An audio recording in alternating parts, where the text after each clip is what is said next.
Hello, beautiful people. This is the very first Table of Testimony episode. It's been an amazing journey getting here. This all started as an instruction from God to me that He told me that Ravi, start this show to talk about my testimonies in the lives of my children, talking about His works, His results, His ways and His acts and His beauty and everything that's happening all over the world with Christians, and and this is just this amazing space to really reveal the wondrous things that God has been doing all over the world in the lives of people everywhere, because there are a lot of things that you might not be able to talk about in certain spaces, but then this is the very same table. This table is where we're going to be talking about amazing things that are going to keep on happening, that have happened, and we just keep on believing as we keep on waiting on the Lord for Him to continually reveal His hand towards us in our lives. And so, people, you're welcome, and let's get right into it. So, I am your host, Ravi Enzin, and I am here with one amazing gentleman. I actually just found him somewhere on the streets of Ghana. It was just so unexpected, and well, I told him about the idea of let me have him on the set today, and to which he agreed. And so, people, we have, I think I'll just let him introduce himself. Yeah, so please. It's Faithfulness. Faithfulness. Faithfulness. Wow. Okay, so I think you should tell us a bit about yourself. Okay, so Faithfulness, that's the name. It's Faithfulness Chukunonso Chukura. So I'm Nigerian. Wait, hold on. Let's take it up again. It's Faithfulness Chukunonso Chukura. Okay. So I'm Nigerian. All right. You can tell by that long I can tell, yes. That is my name, that I'm Nigerian. I was born in Nigeria, Lagos State, Ikorodu. Okay. And I think I moved here when I was about 10. Okay. So I've been here for close to 11 years already. Okay. When we got here, we actually started staying at Kumasi before we came to Accra. And I just completed school like 2 years ago at Blue Crest University. Okay. For a bachelor's in information technology. All right. So with that, you can more or less be able to begin to tell what I do, which is graphic design. I do UI UX designs as well. I do motion graphics design, 3D modeling. You can sound like a jack of all trades when it comes to like the IT. You understand? Yeah, that's good. Yeah, and well, I think that's so far. That's like the. Yeah, I think I've realized something about Nigerians. Nigerians are really creative people, especially in the art space, because on Twitter I follow a bunch of Nigerian creatives, and the kind of things they do are really, really interesting. And I think, since you say this, that just further confirms, things that I've been seeing. Yeah. What do you have to say about that? Well, I think it's so. I think it will have a lot more to say about the country, okay, and the state of how things are. You understand? And the people, and of course, how the people have had to adapt to the state of how things are in the country. Because I don't know if you know this, but like in Nigeria, it's like, it's a battle every single day, from waking up to like going to bed, getting a bus. I came to Ghana, and for the first time, we literally had to line up and get into the car, like into the bus. You understand? You wave your hands and the taxi comes and it parks and you sit. Isn't that normal? No, it's not. What? How is that not? In Nigeria, it's a wrestling match to get into a bus. Like, God help you if you're not strong enough. Or God help you, the one in front of you is bigger than you. You should just like use her body weight. Is it because there are not enough buses, or the people are just? Yes, you can attribute it to like an issue of population. Oh, okay. That's a fact. You can attribute it to like an issue of population, but it's also the fact that the country is just wild. It's like, so everything you have to do, you have to put in an extra like effort to get anything you want. So, and it's also a country where the government they don't really care about you. Yeah, we see everybody's. It's everywhere. It's everywhere. It's everywhere. There's no hiding anymore. In this case, I think we Nigerians have just more or less decided that we're not going to wait for anybody to solve our problems. You understand?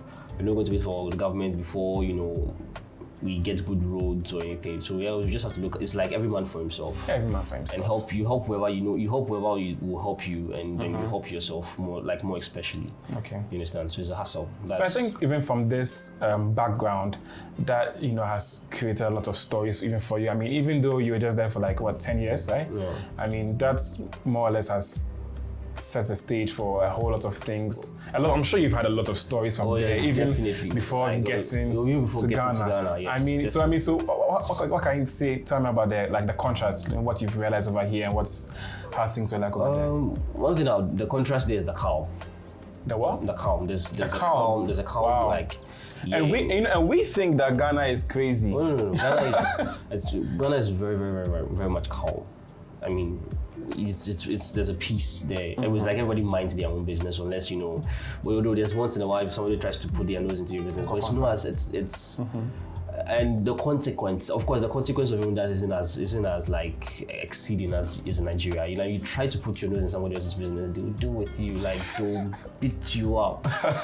You understand? Everything is by force. There's an extra energy when it comes to anything you do, from breathing, living, breathing. I'm serious. There's a lot of air pollution and stuff.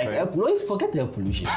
Forget the air pollution. Somebody you have to be very, very careful even when you're in a bus, because you can, just how you breathe can upset somebody so much. The person can just get down with you right there just because of how you are breathing, because already he has his own problems and he has his own things he has to deal with. It's like to just hustle, do your own thing, but just be on your lane. Just be in your lane. Okay, so faithfulness. So you have lived in Nigeria, you've lived in Ghana, and I'd like to ask you, what has been the whole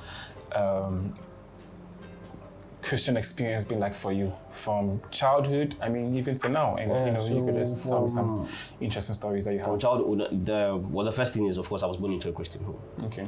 So my mom is a gospel musician. She's a gospel artist. Of course, she also preaches and prays. Can we know her name? Maybe we can find it out there somewhere. She's Dr. Beulah. Dr. Beulah. Yeah, Dr. Beulah, Big C. Yeah, so the Big C is short for Beulah International Gospel Commission. Okay. So it's something she's just trying to get off the ground. But she's released a number of albums back home. And moving into Ghana was more or less like a fresh start. And I think she's laid low for a bit, but now she's coming back up again. She's had to take care of me, my brother. So the ministry has just more or less been on the down low, just between a few people that she gets to meet and when she gets invited to. Nothing really on a large scale. I think she's now coming back into the ministry. So yes, I was born into a Christian home. Everybody's Christian. You understand? From childhood, it was the morning devotions, waking up at early as 4 o'clock in the morning. Your grandmother comes to wake you up with the cane. Like I said, everything's aggressive in Nigeria. You understand?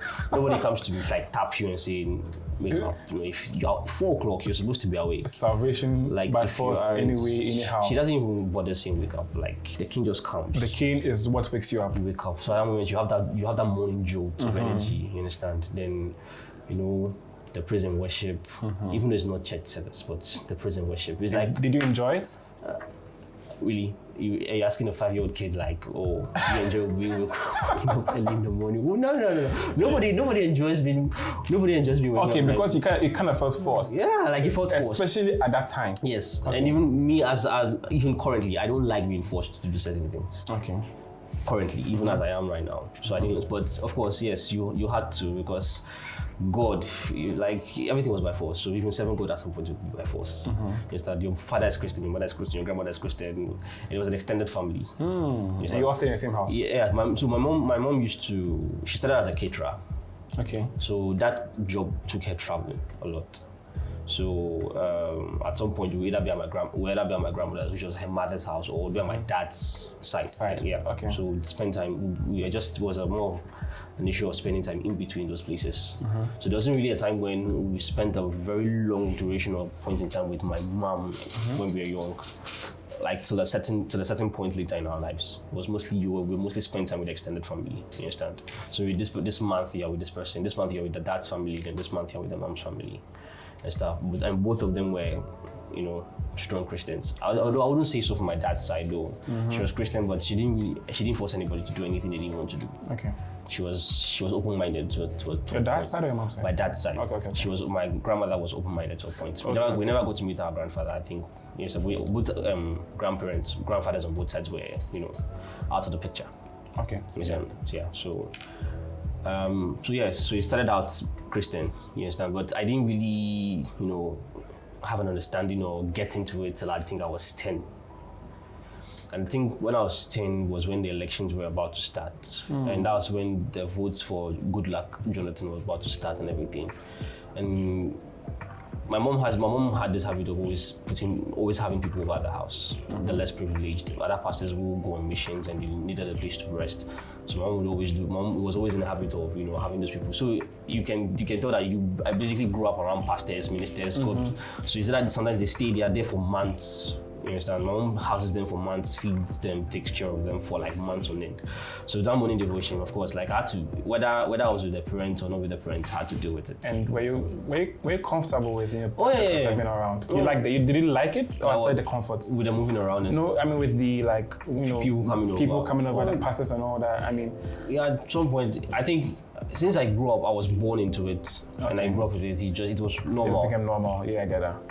It was normal. Okay, so at which point did you maybe experience salvation? When did you get born again? Yes, I was actually getting there. So I was 10. Okay. So 10. We had this pastor over with his wife and his kids. I think we should just pause for a moment. I mean, using this story, he says that, or you said that you were born in a Christian home with all of this background and everything.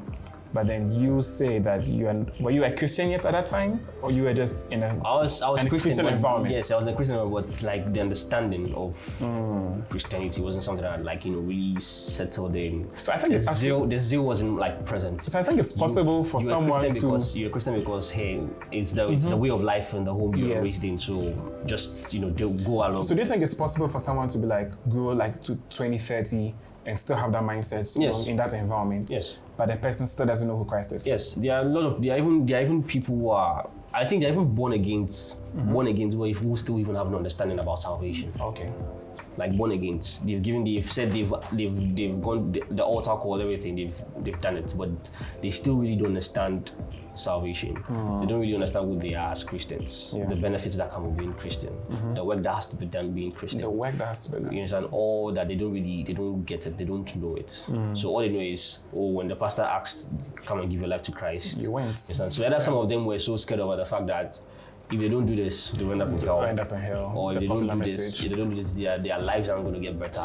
You understand? Or some, they felt like maybe there would be an advantage they would have when it comes to life and the challenges around. You understand? Yeah, I get it. So I feel like everybody more or less goes into being a Christian for different reasons.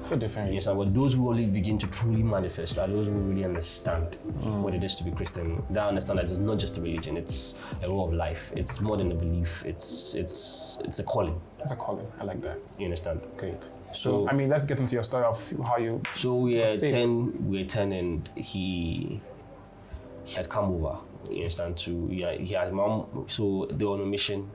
And he had come to stay. There were a few challenges he had. As a pastor? As a pastor. There were a few challenges he had with his church, his housing and stuff. So my mom just took him in, and she was, she has that. She's like, she likes being like a mother to like a lot of people, even people who are older than her. So you don't really tell that, you could see her conversing with older men, and you think she's one of them. And I think I got to get that part of her from there. So it was an evening like this, and we're just having, the normal devotion, prayer. Just somebody all he has to do is somebody has to start speaking in tongues, and everybody just gets into them. Somebody just has to start singing a praise and worship song, and everybody just gets. I think if I remember clearly, that's how it started. So he started singing a song, I think a Yoruba song. Then there were these plastic chairs in the house, and normally anytime that happens, I pick up a stick and I start like banging on the plastic chairs. That was how I drum. As drums. So that's actually how I learned to know how to drum, because I actually play the drums. Okay. Aside maybe play another instrument. Yeah.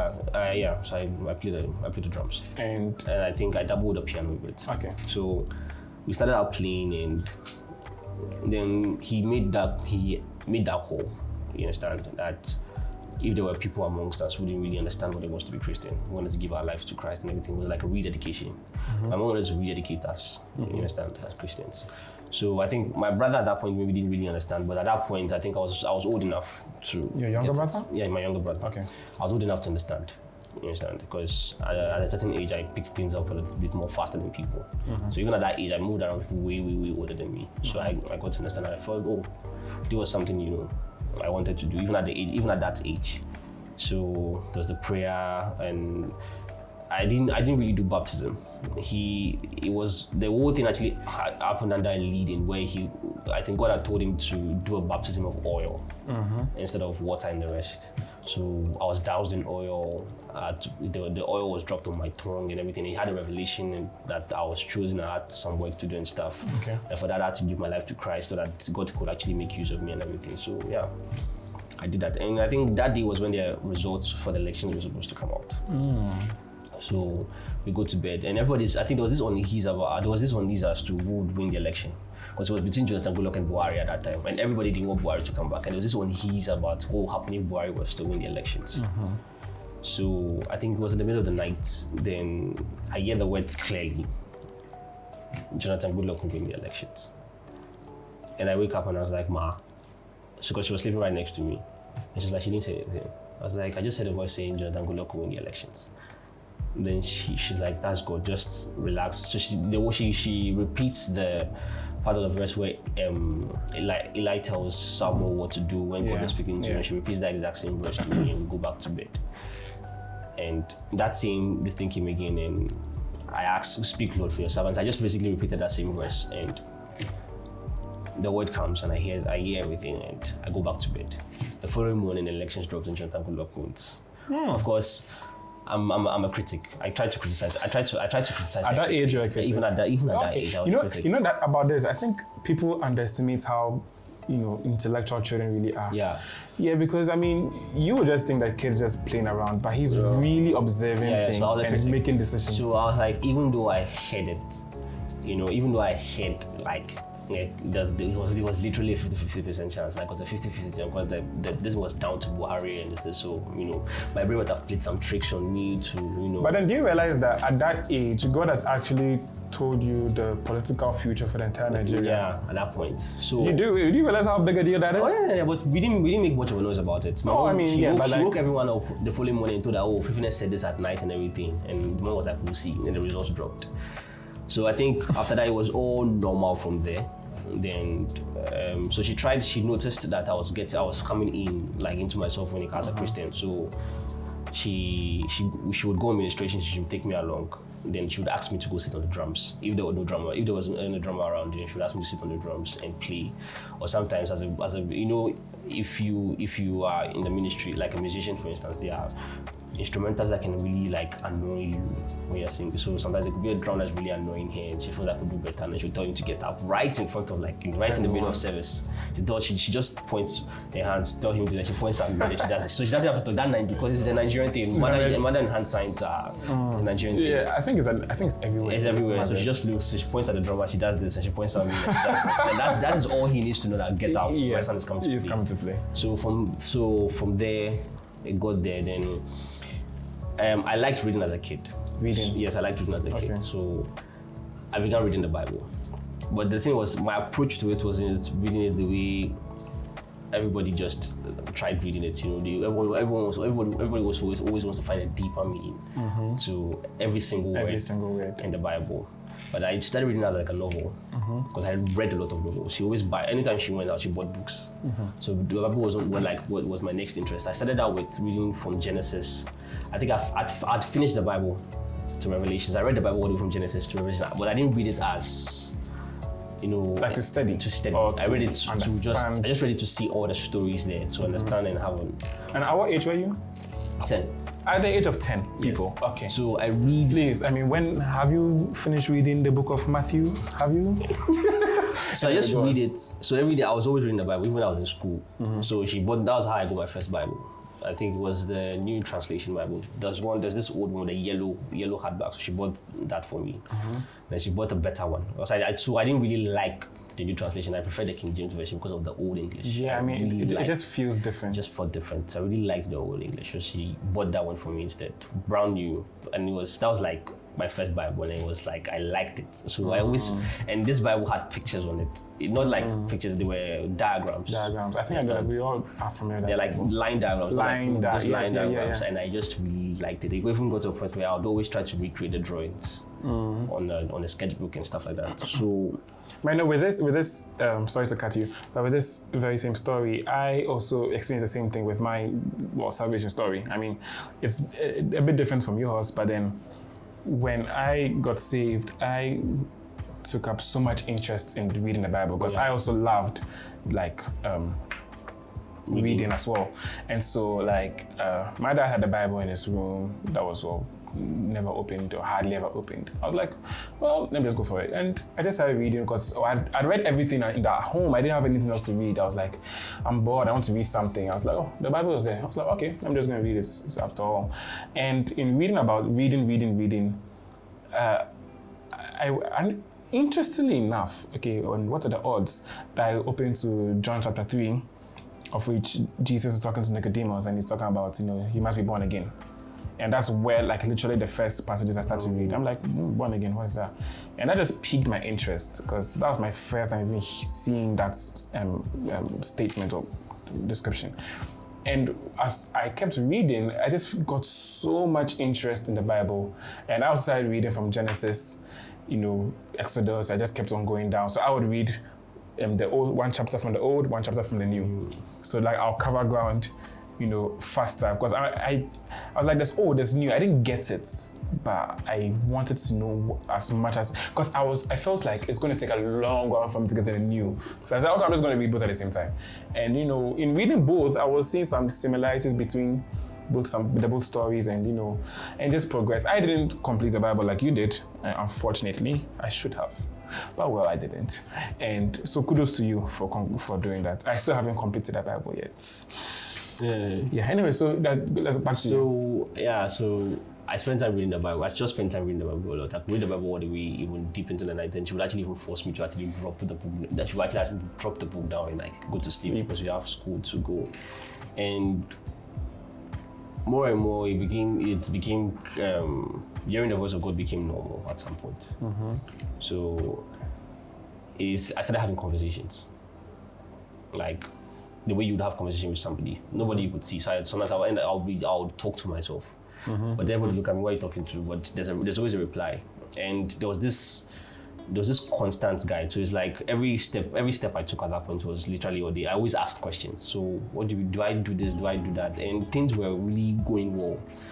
Then even academically, I was doing very well. I got an award at school. Became so. I think at that point there was this. I was set aside from other people, in the sense that even from primary, I was selected as boys prefect. Okay. Primary boys prefect, JHS boys prefect, SHS boys prefect. Okay. You understand? Does that? But you attended SHS in Ghana? Yes, I did. But I think I told you sometime when we were speaking outside. I told you that I was in class 1, and I wrote an exam. And that particular exam, all the answers were just coming to me. I had not studied for them, and I had 100% on all paper. All papers. And the headmaster was like, nah, they have to test me. So they gave me a class 6 exam, which was the last class there before you enter JHS. And you have to write your common entrance in Nigeria. It's called common entrance. Not when you guys have the BC, we call it common entrance. So I had to write that class 6 exam when my percentile was also in the 90s and the 100s. And I was like, so I didn't have to. So he wrote some kind of letter and document, so in case my mom was going to go to a different school, he lets everyone know that he's based on his qualifications and everything. I'm actually certified or qualified to be in a class 6 class or higher. So I go there, but people look at my age and how small I was like, nah, I can't be there, this and that. So my mom didn't want to really have me settle in a school where I would be in a class lesser. And so instead of class 6, I was taken back to class 5. Okay. Just so I could write the common entrance, because there's no way I would just jump into JHS without writing the common entrance. So you actually have to write a common entrance and enter into JHS? Yeah. Oh, okay. You have to write an exam to get into JHS, and after JHS, you also have to write another exam before you get into SHS. Okay. Yeah. That's interesting. So we were there and we were writing, like, so I had to start from class 5. So at that moment was when things, took a turn. I started seeing things. And it got really serious. And this is where the dark stuff comes in. So my grandmother dies. My dad's mom. She passes away. Which you liked? No. You didn't like it? No, she was sorry. She was actually my favorite among the two. Sorry about that. She was actually my favorite among the two. Okay. She was actually my favorite among the two.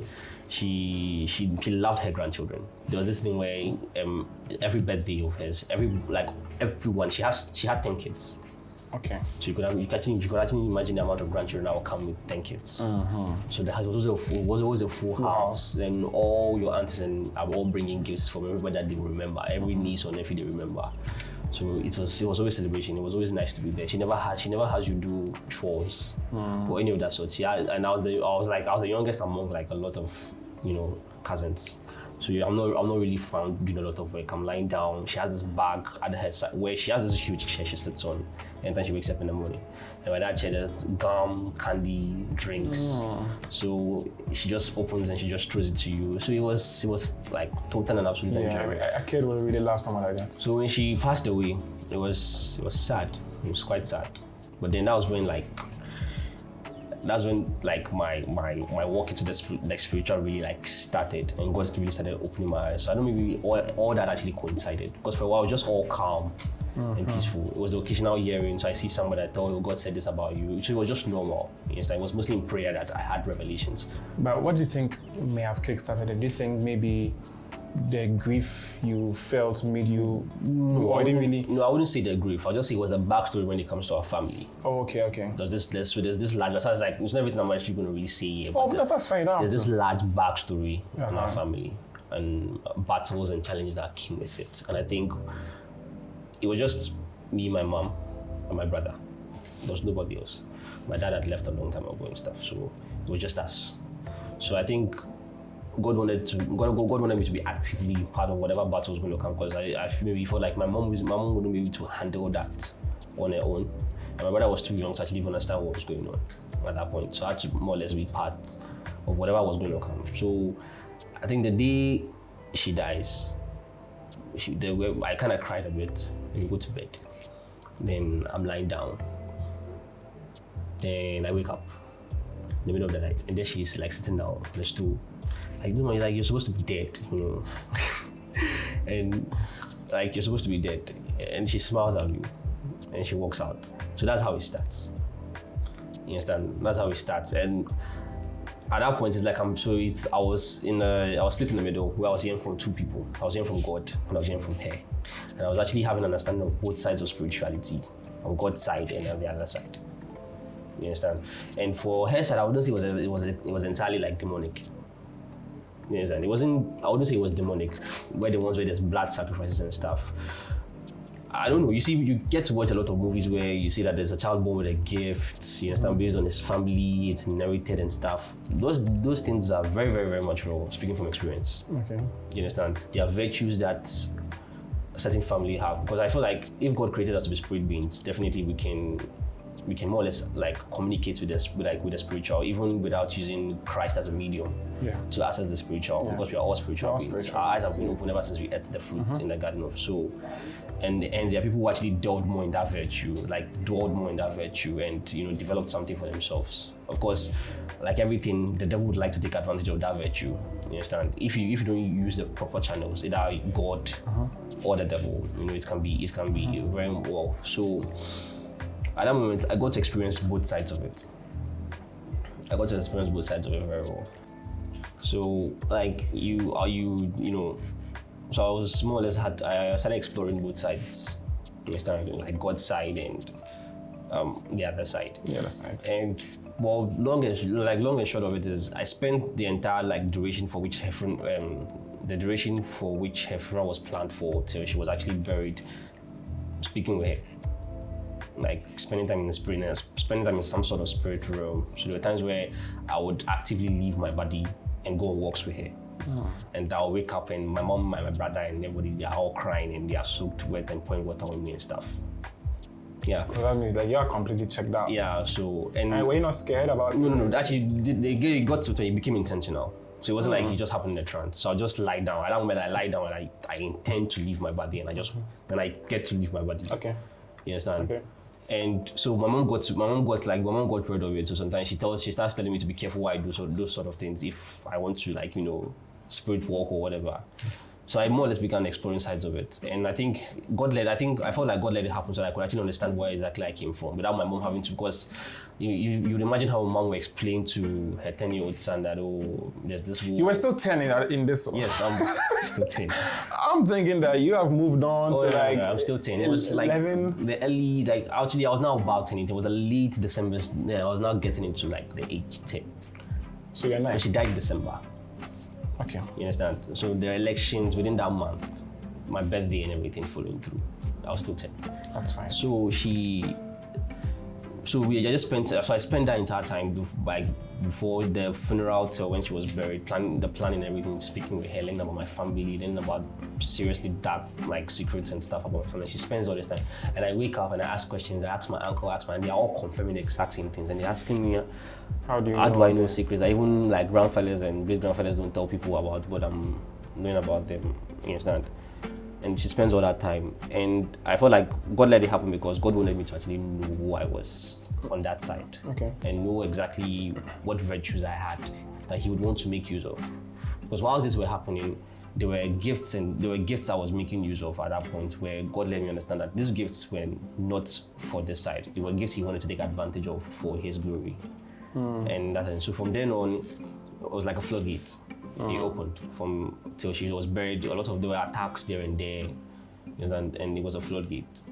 So from then, there was some kind of discomfort being in Lagos, which was where we were, and we had to move to Abuja. And it started out in Abuja was tough. It was really, really tough. I mean, moving in, we stayed in Abuja for months, close to I think 6 months, and we lived in a hut throughout that time. So imagine staying from a nice duplex or 2-room to a hut. And it was a hut when anytime it rained, we were downhill. So anytime it rained, the water would pour in and come in. Yes. And so sometimes we have to walk. Me and my brother would have to walk out into the rain and dig gutters in front so that the gullies, so that the water can so So sometimes we just give up and we let the house get filled. You understand? And we had to walk to school, from taking school buses to school every day. We had to walk to school, climb up a hill or a mountain. It was those stories our parents tell us. Climbing up mountains. Yes. Okay, so your story is confirmed. Yes, okay, I actually had to go through it.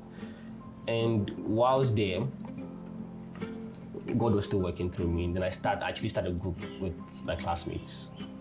I started Bible reading my classmates. So after class, break time, we would meet up. After everybody gets their food and we all bring our food together, then we talk about the Bible and they will ask me questions about the Bible. And there was this thing where I always knew what was in the Bible. I always knew where certain passages was in the Bible. You understand? So I could just close my eyes and ask God to lead me. When I flip, I land at the exact portion. I basically answers the question that's being asked. So the Spirit of God was leading you. So I was there. So there was that leading there. I just always seemed to know. I always seemed to know more than I was supposed to. Even if I didn't read about it, even if I didn't study about it, I just knew. I particularly like the story because I think it's going to make people be more aware of how children can be very receptive to the Spirit. Yeah. And that is not even just about just being receptive, but then even they can actively participate in ministry.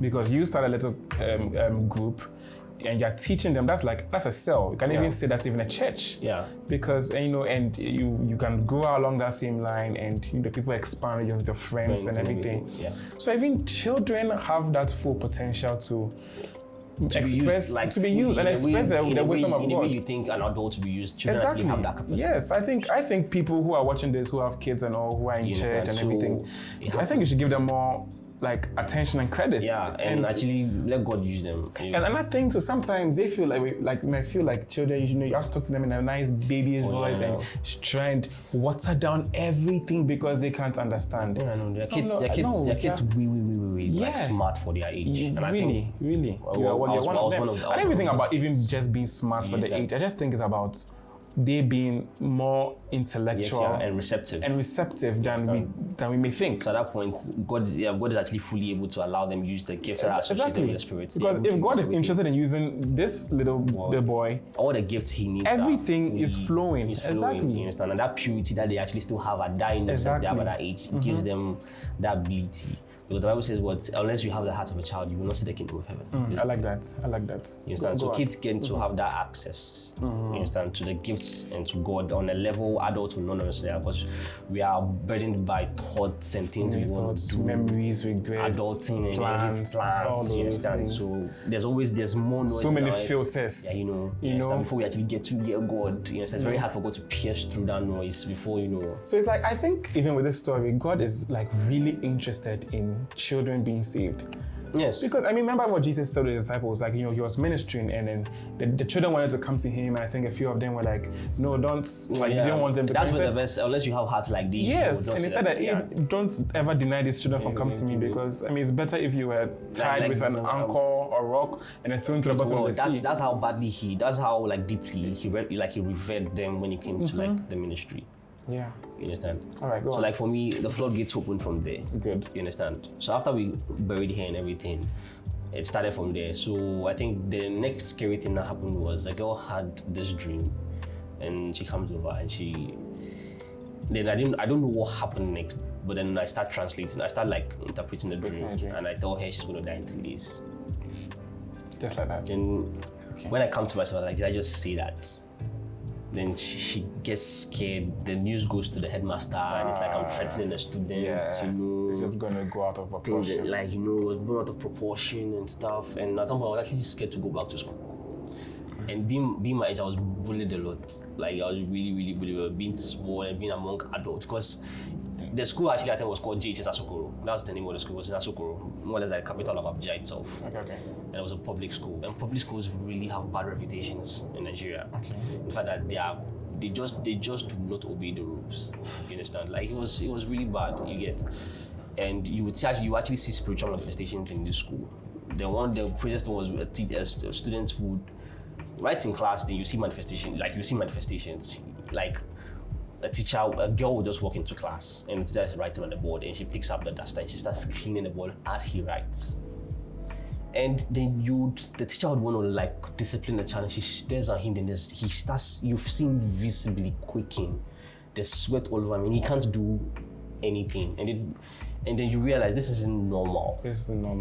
Yeah. It isn't normal. So being in that environment, I was always alert. I was constantly praying. So I had to, and there were kids there too who didn't know how to deal with these issues. You understand? There were adults who would use this means to control like them. You see a child like kneel down and he just goes on his knees, and then the actor, his eyes becomes glazed over. It's like they're under some influence and stuff. And I felt like I had to like look out for them. I felt like I had to protect them. So I kept them reading about it. And there were times when they would even want to disrupt. There was even this guy who came and he was acting all wild. He wanted to disrupt us and everything. And I think I speak to him, I talk to him, then the following day he joins us. He comes with his own Bible and he sits down. Then he more or less becomes our bodyguard. He starts like protecting us against the other guys that were like, attack us. Yeah. So that happens again. Then. So what happened with what happened with the girl? So the girl, she stops the school. She doesn't come back.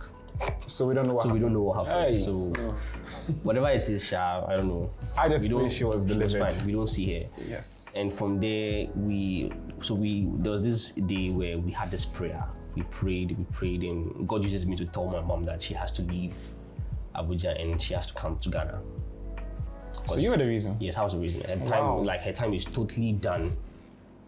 In Nigeria, whatever, like you understand, her time is done in Nigeria and she has to move to Ghana. So she has to pack up her bags. And mom is like, we live in a hut. There's barely enough food. And those were actually one of the hardest days for us. We couldn't afford 3 square meals a day. We couldn't afford to buy proper food. My mom would go to the market and the okra that was spoiled and we were thrown away were the ones she would pick up, bring home and cook for us to eat. So it was bad. We didn't cook okra that you normally cook with palm oil. We didn't cook with palm oil, just put water in it and added Maggi and salt. Things were that bad for us back then. So it was really one of the hardest times like in our life. And my mother's like, where's she going to get that money from to move all the way to a new country, start over and everything? She can barely take care of herself in her own country, in a strange man's country where. And after that, she was like, well, I was like, well, this is not me, you understand? This is what God is seeing and stuff. And she says, may the will of God be done. That's what she says. Then I think before that week ended, a pastor that she had been spoken to for like close to almost 10 years calls her and sends her the exact amount of money she needs to go to Ghana. That would actually to get a bus ticket and move to Ghana and actually set herself up. And another pastor from Ghana to call and say like he's in Ghana, they're expecting her, they will have a room for her, they wanted to come over and minister and stuff. And it was like everything was now falling into place. By that moment, she couldn't take me and my brother along with her. So she leaves us over with my grandmother and she goes, and for that then we don't go to school. We stop school. And only my brother could go to school, but I was home most of the time. Okay. You understand? So at that time, there were challenges within that time. So we would only hear from her once in a while. She didn't come home for like another 6 months or so. We didn't hear from her. So she said she had finally set things up for us in Ghana. She was coming to pick us up and we moved. Wow. So that's how we found ourselves in Ghana. Your mom is awesome. Yeah. So then in Ghana, she starts meeting these pastors. Of course, like I said, I basically grew up around these people. Yes. You understand? I basically grew up pastors. There's pastor day. All our friends are pastors, gospel musicians and gospel artists. So, but just before I continue, I think something that may have easily been missed was that what you told your mom actually was a prophecy. Yeah. And she accepted it and said that it will be done. Oh, yeah. I mean, even if I don't have the answers, let it be done. Yeah, and everything just fell into place. That's prophecy is actually really powerful. We found ourselves here because at that point, because of that, we are here talking right now. My prayer was if God was the one who truly like spoke through me, like everything had to be sorted out by Him. Yeah, I like having that prayer. I always like having that prayer after. And one thing I always did was along that time, I was always still scared because I wasn't still confident. So one thing I was like, I constantly tested God in a way. One of the people I actually admire most in the Bible was Elijah. Okay. Elijah was somebody who was so in tune in God. He believed so much in God that there were acts he carried out on his own, just believing that being a servant of God, God would actually back him up or would back him on those acts. Like the drought that faced Israel for almost 7 years. That wasn't something that came from God. Okay. It was something that came from Elijah because he was so angry and so like sad at the state of how Israel was in the terms of the idol serving and everything, that he just declares a curse on the whole land. And God basically honors that word and backs it up. And when it was time for the drought to end, it was basically at Elijah's own like beckoning. After he sees how much the suffering was and Ahab begs him and everything, then he prayed. Then because the Bible says he prayed to God. God didn't exactly come to him and say, okay, it's time for the drought to end. No, he prayed to God. I actually never considered it this way. I didn't register that actually he prayed to in God. His way, along his own way to make that happen. Yeah, and even the time when Ahab called him to appear before, the story where he was called to appear before the king and he was like, let fire descend in, but he wasn't God who said the fire was going to. Elijah basically declared it and God honored that word. He tested God to the utmost like capacity. If there was anybody who actually tested God or who basically was inside power, like dealt with power when it came to God, I'll say it was Elijah. Okay. Even before Moses. Because Moses didn't really exactly do anything without like God's instructions. And even the time we actually went against God's instructions was more or less what prevented him from entering into the land into the promised land. If even that with that whole analogy, when Moses was at the Red Sea with the people of Israel, he gets over there and he's asking, like, what do I do? What do I do? And God asked him, like, strike, what do you have in your hand? Like, and then you see, so like sometimes God is actually waiting for us to just take the initiative and He just backs us up. Like, and then the interesting thing He says to him is that, like, if I've taken away, stretch forth your hand and divide the Red Sea. He didn't say stretch forth and I will divide the Red Sea. So that means that if Moses had actually got in there and did that same action in the intention. Like, and Joshua, I think if the person who actually followed Joshua actually took full advantage of that thing, because Joshua didn't say, God, let the sun stand still. His words were, sun, stand still. Yeah.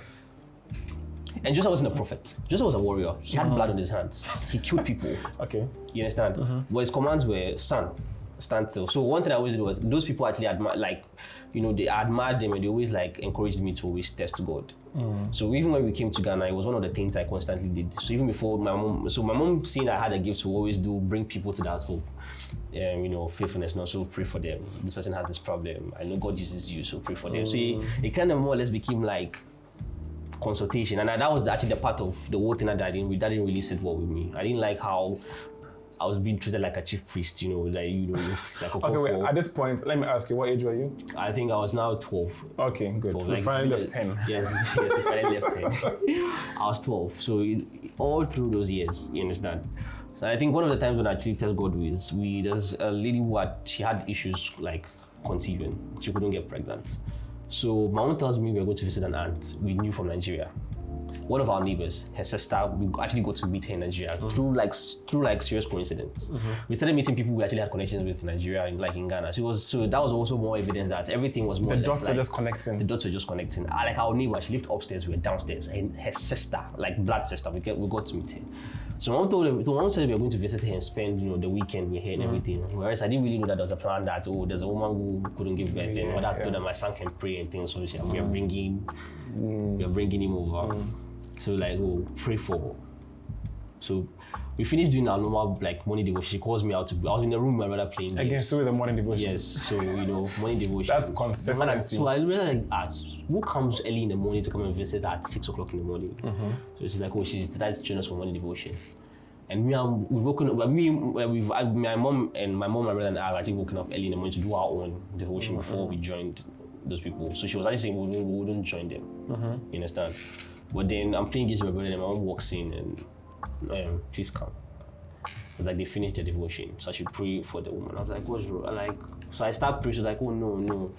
Then she don't want to say, oh no. Tell him so that there'll be more lead, there'll be guiding towards what he's praying for. She's like, she can't conceive. Just pray for the fruit of the womb. Use your action to pray for her.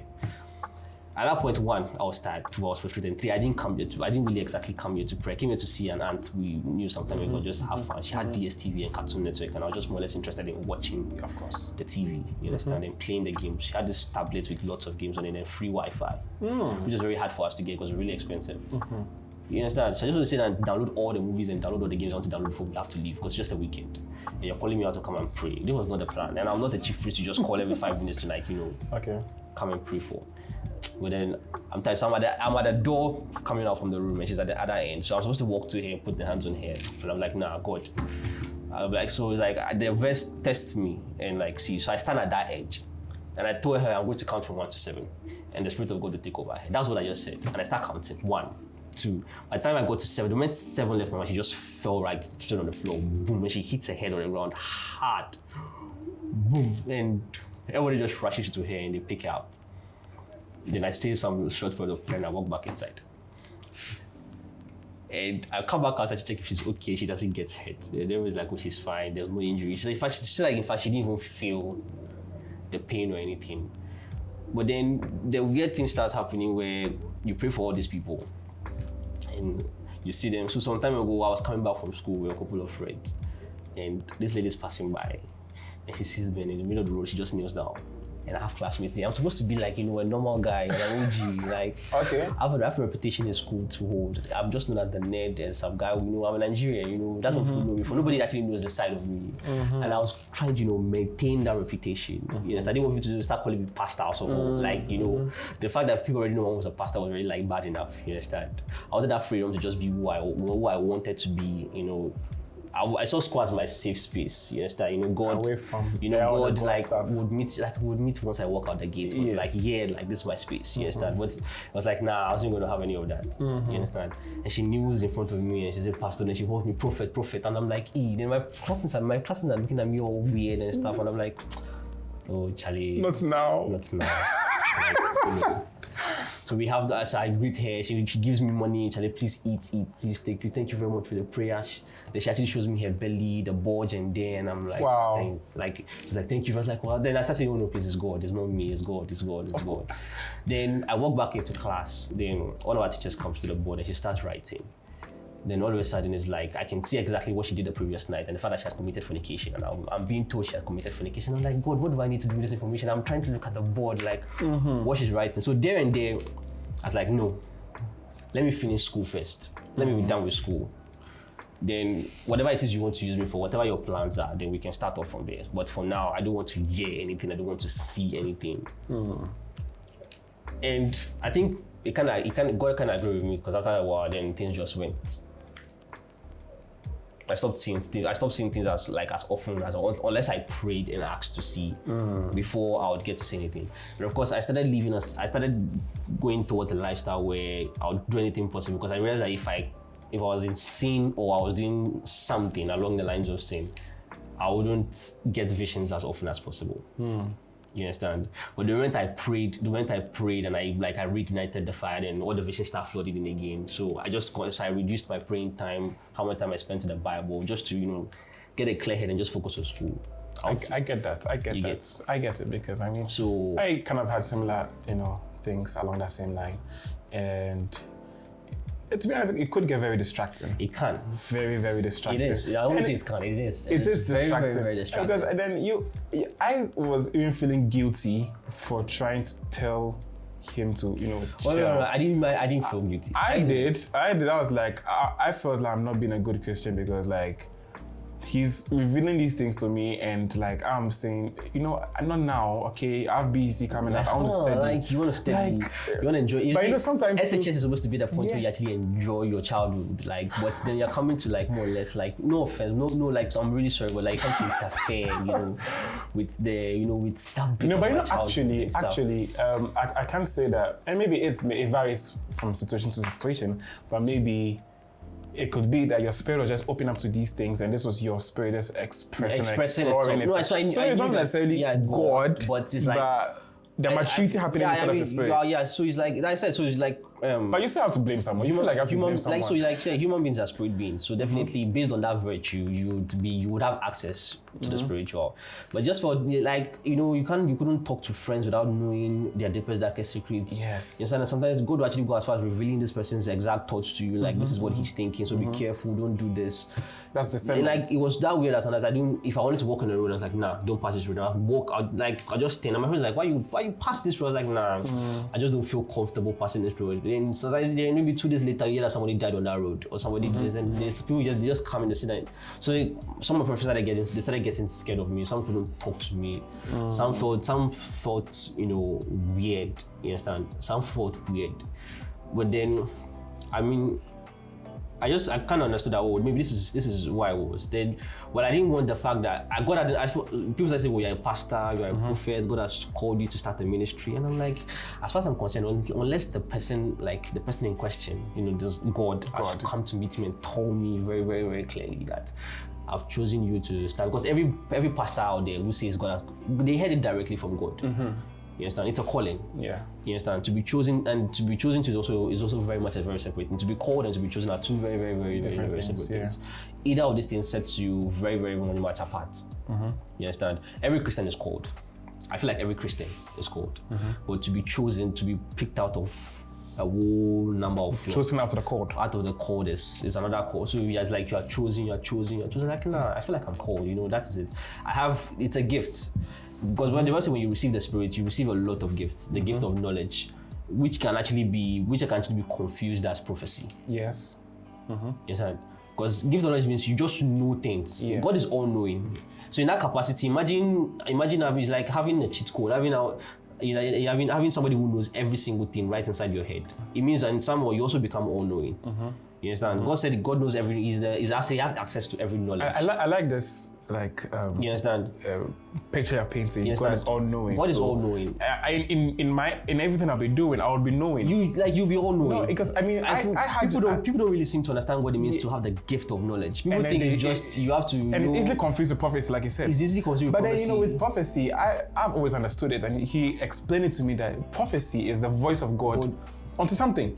So even if I can know about this plant, but then prophecy, it becomes prophecy when God tells me there's something that's going to happen, or there's going to be an action in regards to that particular. So until God's voice comes into it, it's just the gift of knowledge. So if I said him, I was sitting in front of somebody, and I like one of the times my mom would bring people over to pray, and I start mentioning the fact that your grandmother is this, she did that. Like I close my eyes and I'm seeing it, and she's like, oh, your prophet's like, nah, God is just telling me stuff about you. That's I feel like God said something to Abraham about Abraham. God said, shall I do something and not let my servant know?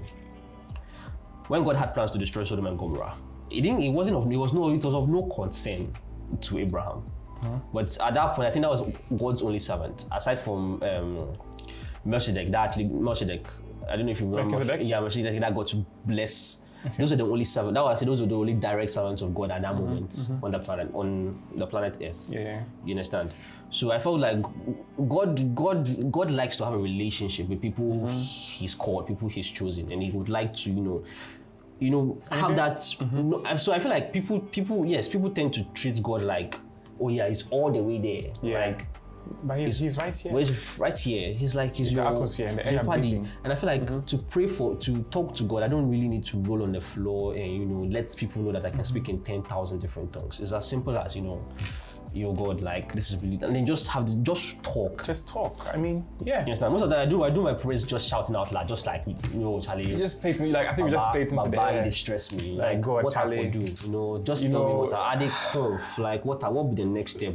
Then after that while in that quiet, then I pick up a book and I'm reading, then there's this calm that comes in, ideas just start flowing. Exactly. And when I take those ideas, and that's exactly what like bears fruit. You understand? Yeah. And that is so, and this one thing you actually know about me is I like arguing with pastors a lot from childhood. I don't believe just because you are a pastor and you've been in the ministry for like 10 years, you know more about God than me. I don't feel it equates. Time spent serving does not equate to knowledge about God. I don't know if you understand. I don't know what you're saying. Don't worry, that's fine. Time spent like 7 does not equate to knowledge about God. Because God says, I will show myself unto who I choose, I'll show myself unto who I choose to show myself unto. And how much of myself I'll show to that person is totally and absolutely dependent on me. Because how many prophets have been on earth? Even Elijah himself, who did more wondrous acts than Moses, did not get to see God face to face. You understand? He did not get to see God face to face, but Moses did. Yeah. But Moses did. So I think that the way you relate with God and the things you get to benefit from God is basically and totally dependent on His grace and whatever He chooses to do. Okay. And spending time in that level, being indirectly in that connection, experimenting with the powers of God. Exactly. I think I feel brave enough to say experimenting with the powers of God, as lets me understand that some things aren't just exactly how people tend to say they are. I feel like nobody really understands God, and I think nobody will ever really be able to understand God. Yeah. I think Romans chapter 1 verse 12 says that He uses the things of nature. He has hidden, it's more or less the things of nature that really confound people is where is exactly the definition of who God is. You understand? Yeah. So how the way you're so confused about even how this tree system works, or how spaces, or how the universe works, or how our gravity operates is exactly who God is. And that's even the basics of the universe. And yet human beings can actually comprehend it. And I think we're going to go a long time. Because even with the same thing, like science just helps us uncover what is already there. What is already there, but it doesn't explain. It doesn't explain why. The question is the why it works that way. Yeah, it tries to. Why do I throw this and it lands? Yeah. I mean, it's working. Why? What's the ultimate purpose? Yeah, so science and you won't find the answer. Science tries to, God comes in. Science tries to, attribute some sort of understanding to phenomena, and that's it. But to truly understand it, to truly know why it happens, I don't think science will truly be able to. But science is really important. No, science is really important. Actually, it creates a foundation. Yes, actually, I try to balance. We have the both. Christians, I think a lot of Christians don't try to do that. They try to say, "Oh, God, spirituality, religion." It's like how you fall sick, and it's like, "Oh, your house switches," or you come on, sometimes. Even God, when God was even right in the camp, with them. There's the law in Leviticus that even before anybody has to go, even before a leper or anybody sick has to go and see the priest or see a servant in the temple, he has to go to doctors first. Then after their confirmation, then you go for this thing to lay hands on you. It's right. It's right there in the Bible. I just don't remember the exact verse. It is right there in the Bible that God tells you that go to a doctor. Go to a physician. Go to a physician. You understand? Then when I need to step in, I'll step in. You have literally eaten the fruit of like good and evil. You have all knowledge. Like I didn't give you a brain. You understand, for nothing. Yeah. I didn't give you a brain to just be constantly outstanded by by the word I've created. I don't think that's why I give you the brain. I give you the brain to try and understand the word I've created. Because like it's like in scripture, the Bible says that he puts the man Adam into the garden and he brings all the animals to him for him to name them. And any name that Adam gave to them was exactly how it is. And Genesis 1:27 it says, "Go multiply upon the earth and have dominion over it." So like that dominion is that I need to discover what is the potential of this thing. And when I discover the potential, I will know how to use it. So science makes us know what is the potential. So it may not give you the full answers, but it creates an entryway to know so how I think it works. Science is that attribute God has given us for us to understand the purpose of His creation, the things He's put in place. Yes. That is science. You understand? So I feel like people shouldn't really get too confused about what science is and with the inventions that are coming up and everything, and get it too confused about what, because how did God save Noah from the flood? He had to build an ark. I'm pretty sure God would have found a way to, let's just keep you floating in the air. But actually, like there were lots of dimensions He gave to Noah. There were measurements, 2.5 cubits. There were type of go forward, and he had to use specific measurements. The covering the bottom of it so there's no leakages. Everything, even the Ark of Covenant, the tabernacle, there were particular metals that were, and there were reasons why those particular metals had to be used. How they could preserve food, how quickly to take for it to rust. You understand? Even the tabernacle was something that could be easily folded. It was portable. Yeah. And the tabernacle was huge. It was really huge. But it was portable. With so many compartments inside and everything. But it was portable. So think about that science, think about that this thing, you understand? Because if God was going to like destroy the earth with the flood, it was like, okay, you know what, I'm just going to build an island for you somewhere. You're the only guy I like, so let me just build an island for you. But like, nah. I need you to, invent a ship, build something, save animals, put them in that. I'm pretty sure God will figure out a way to, put all those things in place. So my testimony from everything that I've more or less like gone through is to come to understand or to come to believe the fact that God is exactly more than we think He is. And of course, time served doesn't necessarily equate to knowledge of who He is. You understand? It doesn't equate. It doesn't even start. You can 10 years, 20 years, 40. Because, and I think God in a way do not try and apply facts, common sense to a creator of the universe. You understand? And I think people always want to, one way or the other, attach consequence to God, which also doesn't make sense. I feel like atheists, for me, no offense, but atheists are one of the biggest. Atheists are one of the people who actually think they can actually attach consequence to a creator of the universe. Because you feel like, because he's not doing exactly the things you think he has to do, you won't save him. That doesn't make sense. Why you come to say good or bad? Why you come to attach the word good or bad to God? Yes, God is the very person who actually defines what is good. He's the definition of good. He's the definition of good. The definition of evil. And in fact, there are things that He created. It's the same God who says, do not kill, but it's also the same God who asked, when Achan stole the destiny for the tabernacle, asked all the children of Israel to stone the man to death. Yeah, that's brutal. You understand? It's the same guy. God. You understand? It's the same guy who says, do not put like somebody who is in need away or something. But the same God who says lepers should not live among you. Let them live outside the camp because I'm a holy God. I'm his own people of Israel. Yes, but then why would you tell me a merciful God yet you don't want to have these kind of people around? So people don't understand that attribute called mercy is actually what's actually really, really, really, really helping us. Christians need to understand, not just Christians, everybody who lives on earth should come to understand that we are talking about an entity, a deity that is above consequence that lives outside of time. Every single thing that you've applied one sort of law or the other, laws of physics, laws of all abiding within. He's above. He's actually Yes. he created those phenomena for you to develop or constitute those laws, and he's above them. Walk and live within the principles which he has created. And I think if you do go along them, you would be okay. Yeah.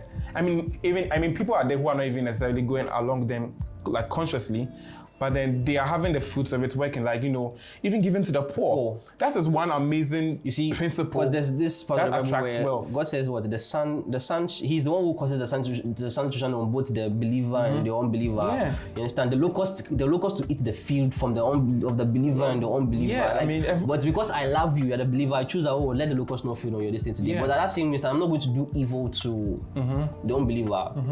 You understand? I get to choose. You understand? It is my will. It's as simple as that. Yeah. So my testimony from the times I've spent with God, from everything right from childhood, I've come to understand that God is more than we say he is, and the ways we think we actually communicate to him are just they're just icing on the cake. The understanding or the comprehensions we think we have of him, because honestly, there are proof that the Bible is not even the Bible isn't even complete. So we used to say that you actually have all the information. You understand? There's proof that Moses wrote more than the 7 books he has in the Bible. You understand? Joshua had his own books. Solomon had there are a whole lot of apocryphal books out there. But you don't have all the information. We don't have all the information. These people have more or less had experience with God, because even if you spend the time in between which Moses got to speak to God in the burning bush and he actually went back to Egypt, actually it was a span of almost it's a long time, like 40 years. 40 years before he actually before he went back. So 40 years is a long time. What happened during those 40 years? Yeah. For him to go there with so much confidence and influence. He was a stammerer. Yes, he was a stammerer. Very hard. You understand? Yeah. He was a stammerer, and he spent time speaking to God. So what happened in those 40 years? Nobody knows. Nobody knows. Of course, 40 years is really a long time. Nobody knows. To keep that same instruction that came from God, to go to Israel and redeem them and get them out. Nobody knows. And we should also understand that the book of Genesis was written by this same Moses. He wasn't born then, but I wish to say that maybe when God was telling him these things, God was basically telling him from his own point of view. His own perspective. Maybe 7 days, but the Bible also says a day can be like 1,000 years. So for when God said 7 days, maybe that's how it felt to him. Yeah. For him, that was and God said, "Let there be light." And God said, "This is like, I am maybe here watching and I said something happening. Let there be light, but whatever had to occur for that light to come, whether there was a combustion, there were a bunch of gases coming together, people have more or less defined as the Big Bang and all of those things. That's maybe your definition of it, but as far as he was concerned, he just literally said, let there be light. And then to him, it's like 1,000 years, 5,000 years just passes by. But for him, it's a blink of an eye. Yeah, exactly. But for him, being outside of, I don't understand. Human beings are trying so hard to do everything to understand God, but yet at the same time, they're also the ones confusing. No, but see, we can't define God in the confines of the laws we have physics, discovered. Exactly. We have only discovered length, breadth, height, depth, and time. They are not enough. They're not enough. And we don't even understand them enough. You understand? So even moving into the boundaries of relationship, there are couples who more or less come and say, they hate their spouse, but at the same time, they love the person at the same time. And psychologists can't explain it. People have spent their time towards understanding the human thought, the human process of thought and everything. People can't explain how somebody can be so in love with somebody at the same time cannot stand that human being at that moment in time. Of course, there will be theories, but it's never an actual fact. You get? So even we as human beings, we don't really understand ourselves. Our very existence that we can touch, we are very, very, very, very, very much close to. We don't know, we can't explain, we don't understand. And then you want to explain an existence that basically exists out of all the constraints and principles that he himself defined or he himself put into place, not even by actively or sitting down and actually working, but simply by just opening his mouth and making everything just come to be. You get? So that time with God has more or less that time has makes me see God differently. I feel like everybody's relationship with God is totally and absolutely individual. It's personal. It's individual. The way God is going to treat you, the way God is going to see you or deal with you, even if you commit the same sin as this other person, is going to be totally different. Look at David. David killed another man for his wife. You understand? And it was so, and that was actually it was so devious. You understand? It Very was so crafty and so devious. Yeah. So wicked. Actually. You understand? The supposed righteous man. Like, the birth of Jesus Christ is literally a promise. The Savior of the world, the birth of the Savior of the world in that particular genealogy is basically a promise being fulfilled to a man so capable of an act so despicable. And till now is the person God calls him like a man after my own heart. You do understand that, right? This is somebody who has committed a lot of despicable sins. Yeah. You understand? I feel like how God deals with everybody is totally and absolutely personal. It is. And that's exactly why we're here, having this talk. Because even when God came to comfort him, one of the things God actually asked was, God just said, if you wanted more wives, all you could have done was ask. It wasn't exactly a reprimand. The first thing that came was, if you wanted more wives, just tell me. Instead of you going to kill somebody, just tell me, oh, I want more wives. I'm not satisfied with the woman I have. So. And he would decide whether he's going to give it to you. And you if you wanted more wives, Nathan said, if you wanted more, all you had to do was ask. Although the punishment was like the child born from that union would not live. Yeah. But the funny enough thing was the person God chose to actually succeed him came from that same woman. Yeah. That woman he actually achieved through sin. That's the person God chose, and that's the line God continued with Solomon and everyone till Jesus Christ. Jesus, I mean, so you can't say, it's like, it's a sinful marriage, it's sinful. David killed a man, and no, God didn't care. So I feel like everything, my testimony is, God has opened my eyes to see that I deal with you as I choose to deal with you, not as anybody thinks I should deal with you, or as people have translated from my word that I should deal with you. Yeah. That's all right, so that's all the time we have today. Faithfulness, thank you so much for this amazing session. We didn't even expect to keep this long. We thought we were just going to have like a 30-minute episode, and I think it's been like an hour. And yeah, and that's just to say, like, there's so many stories to get into. I think we'll come back to you one day. Yeah, I mean, we're not done with you because you just told us about from 10 to 12. Who knows what happened when you're 15? Oh, come on. Who knows what's going to happen now? I can't say everything. No, of course you can't. But like, but we're interested in more stories that you have for us. So thank you so much for being here. It's been amazing having you. And so I think that wraps up today's episode. And we would be here again next time on Table of Testimony, Inspiring Stories with Christ. I hope you enjoyed this, and see you next time. Thank you so much for reaching the end of this video. I'm sure you loved it so much because I know I did. If you want your story to be shared on the show, you can reach out to me in the comment section, or you can go into the description and you'll find our email there at tableoftestimony@gmail.com. Briefly type your story to me and I will surely get back to you and have you on the show as well. Thank you so much and God bless you.